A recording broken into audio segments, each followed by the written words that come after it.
Então estamos de volta e sejam todos muito bem-vindos. Este é o nosso segundo vídeo destinado a explicarmos algumas condições do nosso desenvolvimento enquanto espíritos imortais, desde a nossa criação, tomando consciência dos nossos objetivos e colocando todas as nossas energias para atingi-los o mais rápido possível e, por fim, colhendo os frutos, que é tornarmos-nos felizes. Lembrando que a felicidade é atributo do espírito perfeito, aquele que não tem mais que se sujeitar à vida corpórea, pois que já cumpriu todas as etapas progressivas e não tem mais nada a aperfeiçoar. É claro que a perfeição absoluta pertence a um único ser, que é Deus, o nosso Pai. Porquanto, quando falamos de perfeição, dizemos-la daquele espírito que adquiriu a consciência cósmica. Por fim, ele sabe exatamente por que Deus o criou. E o criou exclusivamente para encontrar prazer e satisfação em auxiliar a manutenção do equilíbrio e da harmonia do universo. E é na sua utilidade divina que o espírito imortal encontra a felicidade. Portanto, nós preparamos alguns slides que vão ajudar a esclarecer melhor isso que nós falamos. Trataremos agora da psicofisiologia e outras noções do desenvolvimento da alma. Para entendermos melhor aquilo que dissemos sobre a adaptação do princípio inteligente na Terra, no primeiro slide temos a ilustração do espírito, uma centelha divina. O princípio inteligente, que os espiritualistas também chamam de mônada, passa por adaptações psicofisiológicas em diversos reinos da natureza, até que alcance a condição de espírito. Psicofisiologia é o estudo científico das inter-relações de fenômenos fisiológicos e psíquicos. Os reinos mineral, vegetal, animal e elemental são fases de adaptação psicofisiológicas pelas quais o princípio inteligente deverá passar até que atinja as condições ideais de ligação do espírito à matéria na condição humana. Enfim, como explicamos no vídeo anterior, instintivamente o princípio inteligente vai se adaptando a faixas vibratórias mais densas, construindo em torno de si corpos sutis que sirvam de modelo organizador biológico para que finalmente possa, já mais aprimorado, o espírito migrar para o reino hominal. O princípio inteligente assim é chamado, pois que já possui por inteligência rudimentar o instinto, mas que este só se manifestará, por óbvio, de forma perceptível a partir do reino animal, porque os seres deste reino possuem organismos mais complexos e capacitados com sistemas cerebral e neuromusculares apropriados à motilidade, caça e procriação.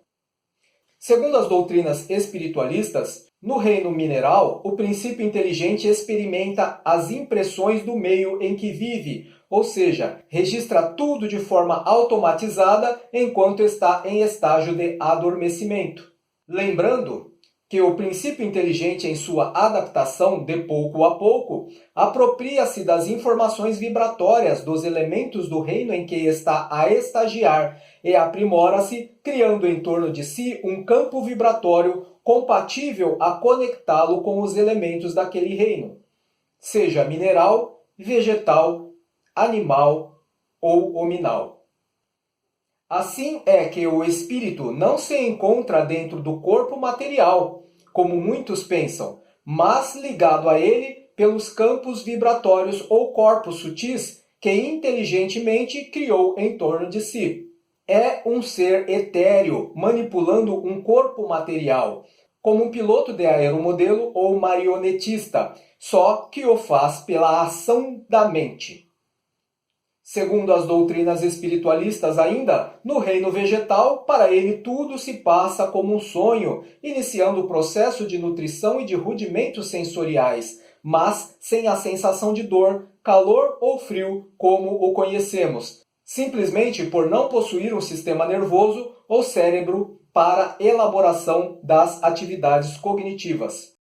É somente quando chega ao reino animal que será capaz de utilizar-se do instinto para direcioná-lo à manutenção da própria segurança e subsistência. Neste momento, tem sensações e começa a caminhar para que, além do instinto, construa, baseado nas condições cerebrais e nervosas, experimentos de desenvolvimento intelectual.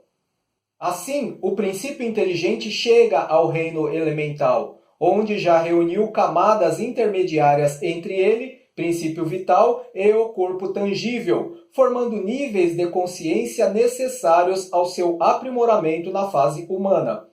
O elemental é um ser ainda instintivo, sem o livre-arbítrio e serve aos propósitos dos diretores da natureza. Segundo consta em O Livro dos Espíritos, em sua introdução, a alma vital seria comum a todos os seres orgânicos, plantas, animais e homens. A alma intelectual pertenceria aos animais e aos homens, e a alma espírita somente ao homem.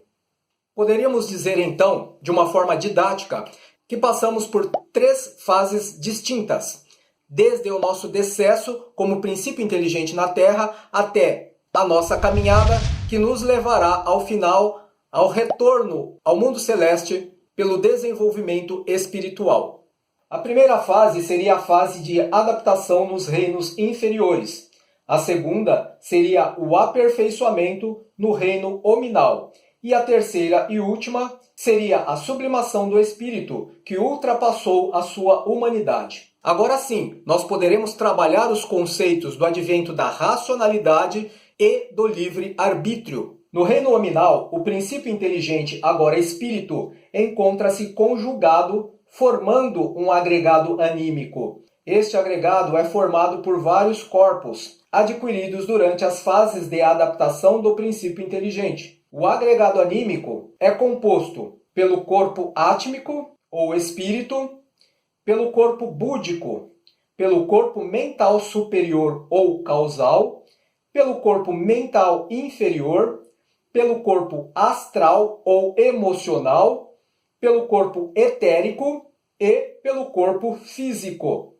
Não iremos aqui detalhar o que é o agregado anímico, pois que isto seria a pauta de um outro tema. Mas, para que possamos avançar, falaremos superficialmente primeiro do corpo búdico. O búdico guarda registros e memórias das vivências e vidas passadas, enquanto o mental superior e inferior guardam ideias abstratas e outras manifestações da mente que ainda necessitam de correção. Já o corpo astral, conhecido pelos espiritistas como perispírito, serve, entre outras coisas, de modelo organizador biológico do corpo físico. É uma das 7 camadas ou 7 corpos sutis, estudado por diversas doutrinas espiritualistas. O perispírito se liga a um outro corpo sutil, bem mais próximo da matéria do que os demais corpos, pois que este é formado pelas emanações próprias do corpo físico, que foi modelado através do corpo perispiritual. Este corpo intermediário entre o perispírito e o corpo físico é chamado de duplo etérico.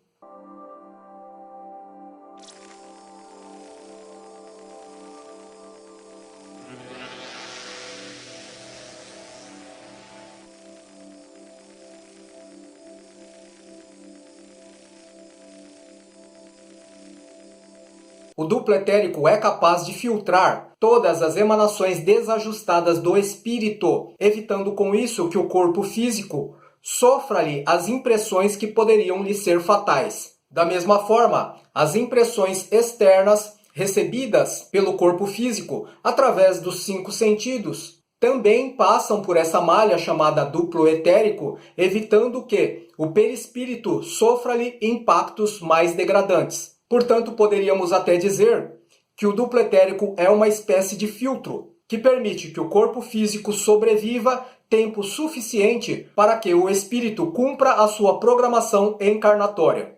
Há muito mais a saber sobre o duplo etérico. Entretanto, temos que seguir adiante. E, portanto, serão apenas estas as informações que nos limitaremos a passar por ora. Continuemos então. Este agregado de corpos sutis é o que possibilita ao espírito encarnado interagir tanto no plano físico como no plano espiritual. Que devemos deixar claro que plano físico e espiritual são dimensões vibratórias, cujo elemento que os constitui é sempre o mesmo, o fluido cósmico universal. O que lhes difere é essa vibração energética, que caracteriza uns com qualidades etéreas e outros mais densificados. A interação no plano físico se faz, como já o dissemos, por 5 sentidos básicos da matéria ou do corpo físico, a saber, o tato, a visão, a audição, o olfato e o paladar. Todas essas impressões, colhidas pelo corpo físico, são transmitidas ao espírito. A interação no plano espiritual se faz pela capacidade psíquica, maior ou menor, do indivíduo expandir vibratoriamente o corpo astral e ou mental. Resumidamente, o que queremos dizer é que a interação do espírito com o plano material se faz através da captação que o corpo físico faz das impressões do meio externo através dos 5 sentidos naturais. E que existe um 6º sentido, que advém da senso-percepção própria do espírito, que difere de indivíduo para indivíduo, sendo que a mente é o epicentro que lhe favorece tais condições. Quanto mais o espírito se ocupa das coisas da matéria, menos ele percebe as coisas da dimensão espiritual. Mas existem alguns momentos em que a extrapolação dos sentidos acontece. São momentos de extremo medo, de extrema raiva, de extrema dor. Os momentos de sonolência fazem com que ocorra um afrouxamento dos laços que o prendem à matéria. E é neste momento que ocorre a emancipação espiritual, possibilitando o espírito, temporariamente, perceber ou apreender informações do seu mundo natural, o mundo dos espíritos. Esta emancipação também recebe o nome de desdobramento. O desdobramento é uma manifestação do espírito, um fenômeno anímico, o que significa que pode ser realizado com um certo adestramento e que envolve alguns exercícios, como relaxamento e concentração. O desdobramento é diferente da mediunidade, embora existam faculdades mediúnicas com características semelhantes ao desdobramento. Por exemplo, no capítulo 14, item 172 do Livro dos Médiuns, temos uma faculdade tratada no tema médiuns sonambúlicos.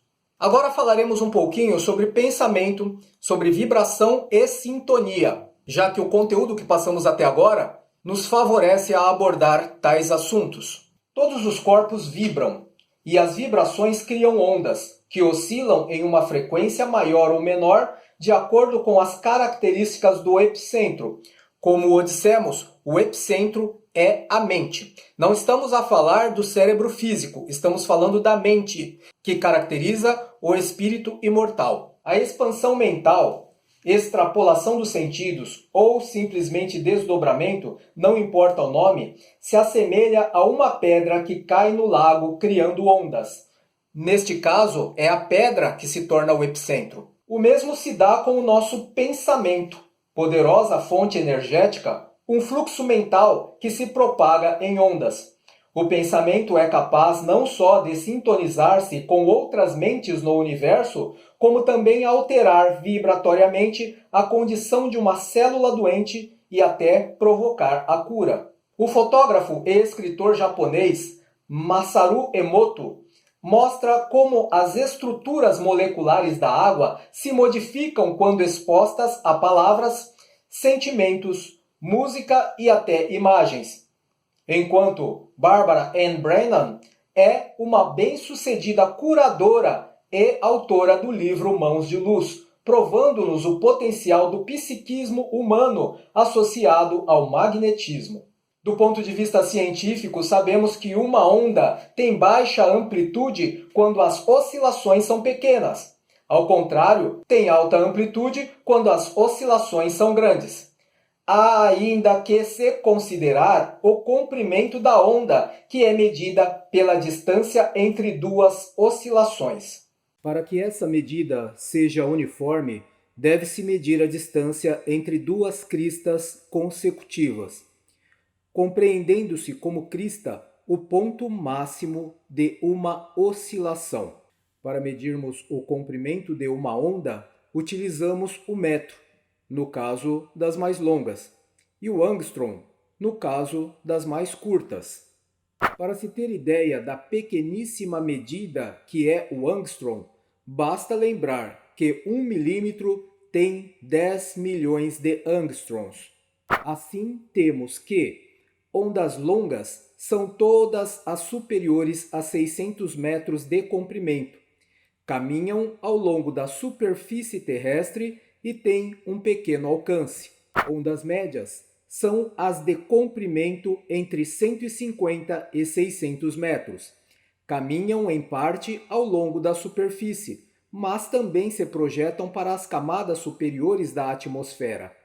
Têm alcance maior que as anteriores, embora não muito grande.